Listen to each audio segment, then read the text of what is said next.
মহতারাম, আজকে আপনার কাছে আমার প্রশ্ন হচ্ছে, কি কি কারণে গোসল ফরজ হয় এবং ফরজ গোসল করার পদ্ধতিটা কি? দেখুন, এই বিষয়টা যে আপনি প্রশ্ন করেছেন, এটা অত্যন্ত গুরুত্বপূর্ণ একটা বিষয়। কারণ এই ফরজ গোসল যদি আমরা ঠিকমতো আদায় না করি, তাহলে আমাদের অজু পরবর্তীতে হবে না, আর পবিত্রতা অর্জন হবে না। পবিত্রতা ছাড়া আমাদের যত নামাজ, আমাদের যত কোরআন তেলাওয়াত কিছুই হবে না, বরং গুনাহ হবে। পবিত্রতা ছাড়া যদি আমি গিয়ে নামাজে দাঁড়াই, তাহলে আমার গুনাহ হবে, এটা হারাম হবে। এবং মাসআলার মধ্যে এমনটাও এসেছে যে অজু ছাড়া, পবিত্রতা ছাড়া কেউ যদি ইচ্ছাকৃত নামাজে দাঁড়ায়, তাহলে সে এটা আল্লাহর সাথে মশকরা করলো এবং কুফর করলো। আমি বাস্তব ঘটনা, আমার এক মুসল্লিকে জিজ্ঞাসা করেছি যে গোসল ফরজ হয়, ফরজ গোসলের কয়টা কারণ, এবং ফরজ গোসল কিভাবে করতে হয়।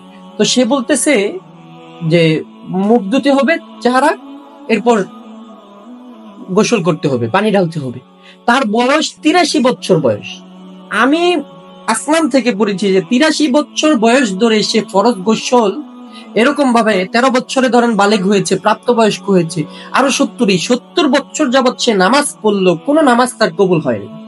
70 বছর যাবৎ যত ইবাদত করছে, পবিত্রতা ছাড়া এই ইবাদত গুলান কবুল হয়নি। এটা জানা অনেক জরুরি। ইফতারুদুল গুসলু বিওয়াহিদিন মিন আরবাআতি উমুর, চারটা কারণে গোসল ফরজ হয়। ইফতারুদুল গুসলু আলাল ইনসানি ইযা কানা জুনুবা, মানুষ যখন জুনুব অবস্থায় থাকে তখন মানুষের উপর গোসল করা ফরজ। জুনুবটা কি? জুনুবটা হচ্ছে কোনো কারণে বীর্যপাত হলে, স্বপ্নদোষ হলে, অথবা সহবাস করলে, এটাকে বলা হয় জুনুব।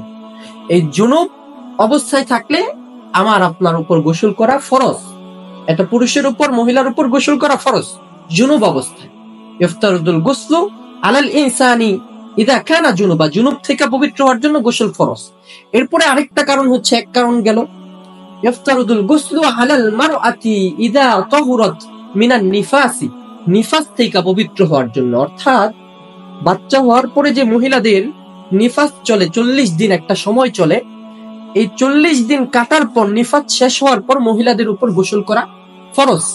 এরপরে 2 নম্বর কারণ যাওয়ার পরে 3 নম্বর কারণ হচ্ছে ইফতারুদুল গুসলু আলাল মারআতি ইযা তাহুরাত মিনাল হাইদি, হাইজ থেকে, মহিলাদের যে মাসিক হয়, এই মাসিক থেকে পবিত্র হওয়ার জন্য গোসল করা ফরজ।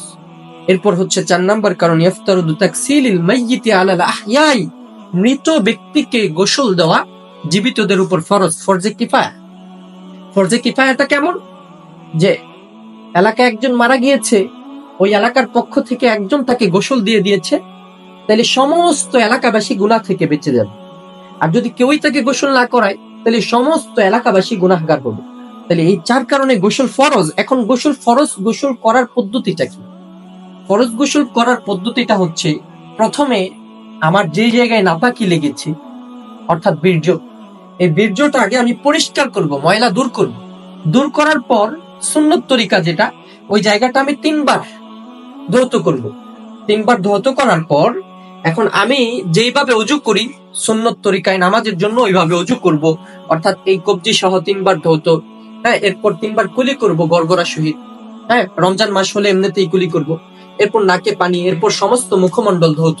এভাবে ওযু করলাম।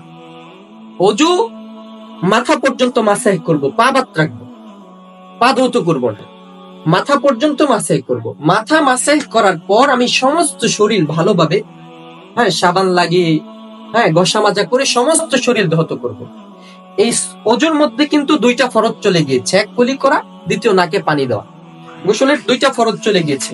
এবার গোসল শেষে শরীর ধৌত করার পরে আমরা পা ধৌত করে চলে আসবো। পা যে বাকি আছে ওযুর মধ্যে, সুন্নত তরিকায় যেভাবে পা ধৌত করি, এইভাবে পা ধৌত করে আমরা চলে আসবো। এই হচ্ছে ফরজ গোসলের সুন্নত পদ্ধতি। আর কি কি কারণে ফরজ গোসল হয় এটা তো বলেই দেওয়া হয়েছে। আল্লাহ তাআলা আমাদেরকে সঠিকভাবে আমল করার তৌফিক দান করুন। আমিন।